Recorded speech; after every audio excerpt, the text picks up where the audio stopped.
welcome. Here I am, doing a live video for once.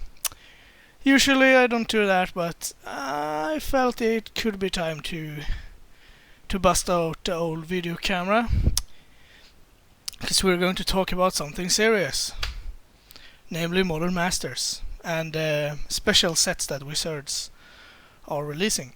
So, first of all, I just want to underline that I'm not really the big force in the Magic community that I would like to be, but I simply don't have time or the means to be that, so unfortunate, I know, but hopefully I can reach out to a few of you anyway. So, with that said, I'm just gonna quickly go over the start of my Magic career before we go to Modern Masters. So, I started playing right before New Phyrexia was released, and at the time I didn't know what a set was, what a block was. I couldn't understand why Steplings was such a good card in other decks, and in my green-white Infect deck it just didn't perform. I couldn't figure that out, but I've come a long way since that day. Anyway, this was just at a time where Extended was, well, the life support for Extended was turned off, and Modern was reborn or born from the ashes of Extended.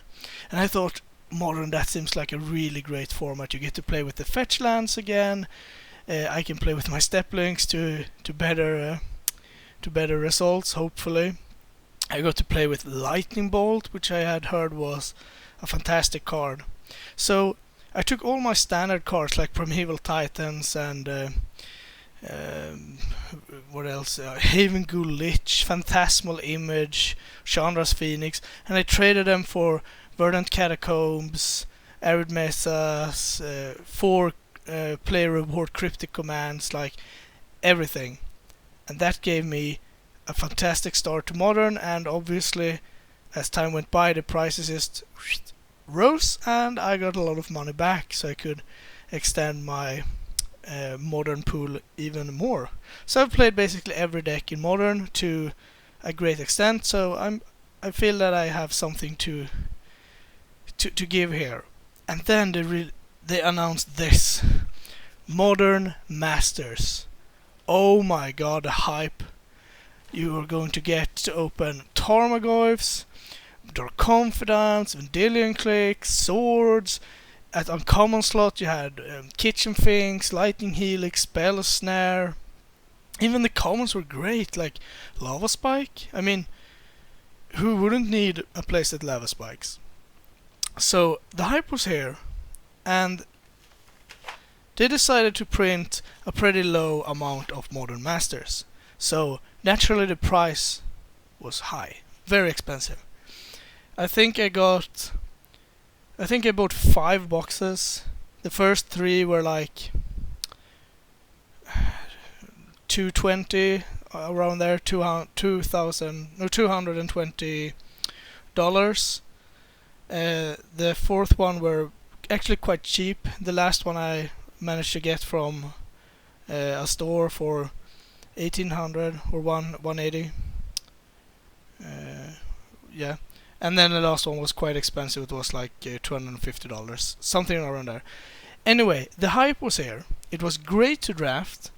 The value was fantastic. So the second-hand market was blossoming basically, and people felt happy. They were satisfied. You got a fantastic draft experience. You got to open fantastic cards, and the value was decent. You got foils in every pack. People were happy, and the stores were happy, and the collectors were happy, and the investors were happy. Everyone basically was happy. So a great success with Modern Masters. Then they decided, let's make another set. Modern Masters 2015. Honestly, I think the draft experience was okay. It wasn't fantastic. The hype around the set was pretty big, since now we were gonna get everything that Modern Masters 1 didn't deliver, like Damnation, Thoughtseize, Noble Hierarchs and stuff. Some of them were in, some of them were not, and that's just how it is.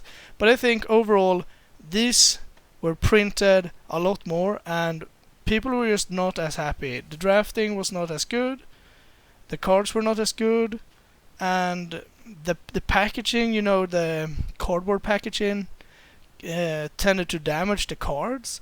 And you can just find these today for $200. That's not impossible, I don't think.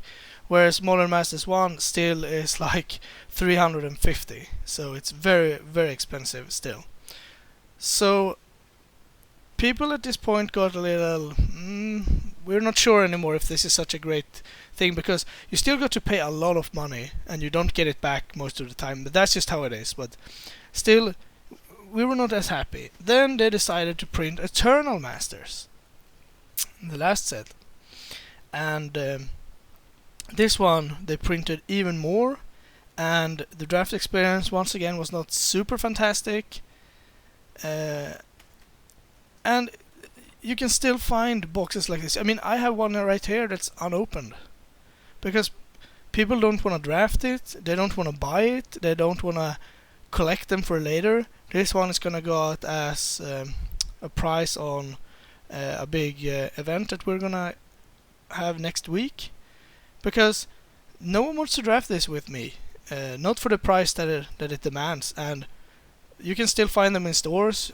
You can find them everywhere, and that's kind of where we end up with the next set, Modern Masters 2017. Did you even know that they were gonna print another Modern Masters set? Because it was like just a few days ago that I actually realized that it's like 3 weeks or something before release. We have no spoilers. We have no hype. The hype is zero. It's stone cold. I Google it. You can hardly find anything about the set. And at first, for like a couple of days ago, the boxes were quite expensive to pre-order. Now the prices are... You can find them for like $200. Almost. Maybe 220, but I mean, it's nothing. And we don't even know what's in. It could be Goyfs, it could be Liliana of the Veil, it could be Snapcaster Mages, Damnations, Deathrite Shamans, Abrupt Decays, Dual Lands, Fetch Lands. We don't know. But no one wants to touch the set. Why? Well, if we quickly recap here, we have Modern Masters. Great set, fantastic draft experience. Not too high print run on these. Good. Modern Masters 2. Much bigger print run, less draft experience, and just less value overall. And then we have Eternal Masters, which further lower the bar. High print run. Good cards, obviously, Force of Will, Mana Crypt, and stuff like that. But people are just not happy because it's just not that special anymore. And we haven't even got to the fact that Wizards announced that Modern might actually be dead. So why do I say that, and what does it mean? Well, it's not gonna be a Pro Tour format or anything. It's not gonna be a supported format anymore. And they tell us this a month before Modern Masters 2017 is released. Why? Maybe they don't care anymore. Maybe they know people will buy the set anyway, I don't know. It just feels very weird to me. I can honestly say that Modern won't die. It will still remain a format, so you can be calm about that, I think. That's my prediction, at least. It's too big and people enjoy it way too much for it to be a dead format, so. But where will we see it? I don't know. Wizards is going to bet all their money on Standard and Limited, because that's the new products, and they want to highlight these the new cards. I get that, that's fine, but a lot of people, me included, like some kind of variance. The best things I knew were I think it was the Star City Game streams, where you get like standard on Saturday and legacy on Sundays. That was awesome. You got to see one type of decks, and then you get to see something else, and it was different. It was high variance. Loved it. Now it's gonna be standard, draft, sealed, and I guess unified standard and team sealed maybe. Not that fun, I have to say. I want different formats to be highlighted, and I know many supports these sets for the reasons that Wizard stated. They're mainly used to get cards into players' hands, cards that we need, like Noble Hierarchs, Goyfs, Dark Confidants, whatever. Things we need to play Modern. So if a new player wants to play Modern, they can't because the cards were not there. It was not available to buy them. But now there are a bigger supply which can feed the bigger demand, which is fine. Some people also said that these sets were made for drafting, the drafting experience, and I think they succeeded pretty well there as well. They're not. The first one is awesome to draft. The second one, I think, were a bit more stale right from the beginning. And Eternal Masters, it's too dedicated, I think. In the first Modern Masters, you could draft like goblins, but you could also draft like tokens or go into giants, or you could like the archetypes overlapped a bit more. In Eternal Masters, they're a bit more linear. But I mean, we don't know anything about the new Modern Masters set yet, and that's the main focus I wanted to talk about. People don't want to buy them because we don't know if Modern will still be a format, so we don't know if we're gonna get our value back. And I think you're pretty far off if you think that you can buy a box of the special sets and expect to get all your money back. Guaranteed. That's not gonna happen. I've opened some of these boxes with one Force of Will, one Mana Crypt, one Caracas, and like a foiled sneak attack, I think was this. And I've opened boxes that had nothing. So that's how it is. So we can't say that we want the money back, but we want some kind of assurance that if we buy these very expensive packs, we at least have a chance to get something back. We have to be confident that the money we put in is worth it. You wouldn't go out and buy Kaladesh boosters for $15 for one booster. You wouldn't do that because that's just not worth it. But you would buy a Modern Masters 1 booster for $15 probably, because that's just worth it.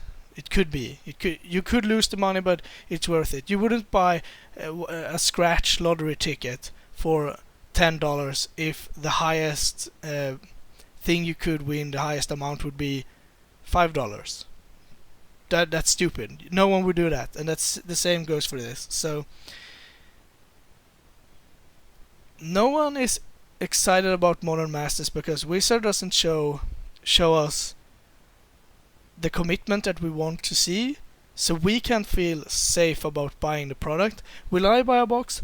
Probably, if I can find the money for it, even though I don't know what's in the set. Will I use it, open it, save it on the shelf over here? I don't know. But I think it's time to bring this up to discussion.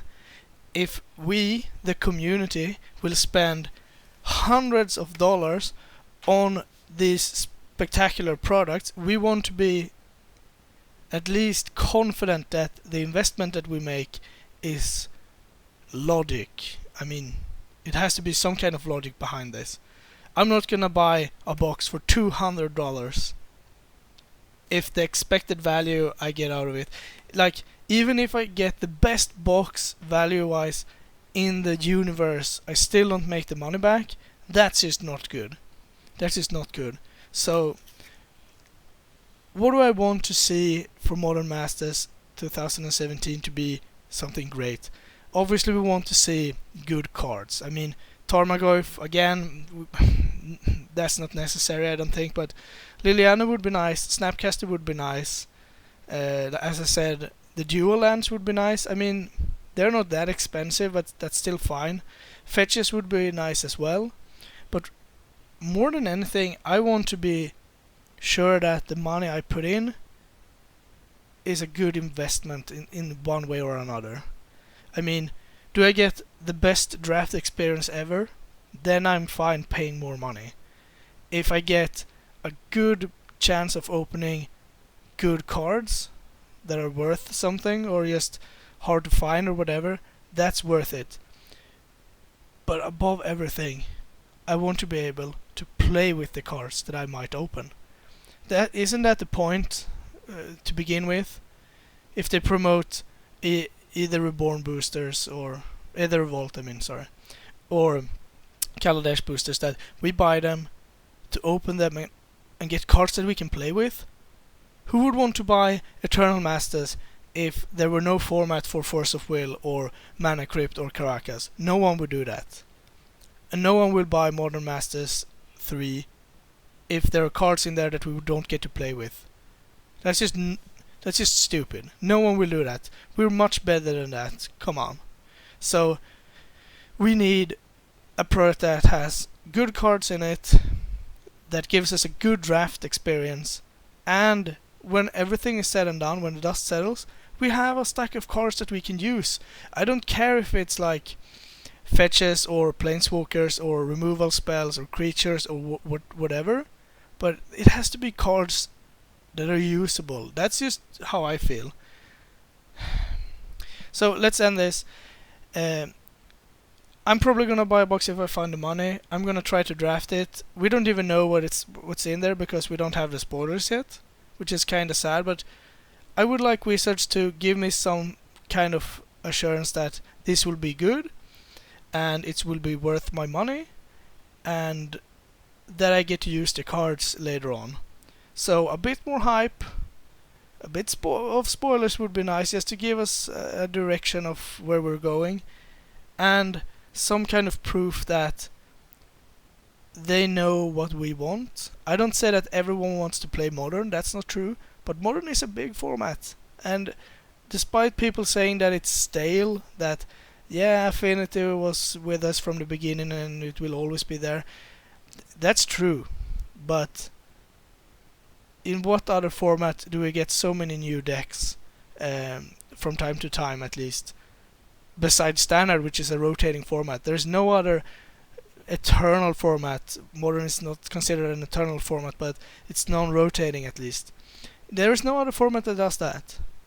So I think that's crap, actually. I think Modern is a good and dynamic format, and just the fact that you can't play a deck that is good against everything, that's a pretty good sign right there. So I think Modern is worth more effort from Wizards, and I think if we're gonna buy Modern Masters 3, we want some proof. We want to feel safe about our investments. So I'm gonna end it there.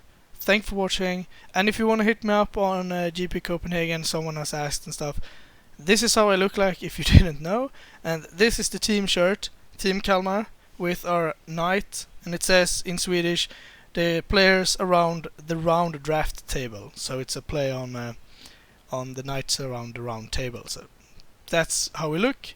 This is our shirt. If I don't make it to day 2 or something, I will definitely draft. I love chaos drafts and flashback drafts if they have those. I might buy a box and draft it. So if you want to draft or just play or just chat, that's fine. Just hit me up.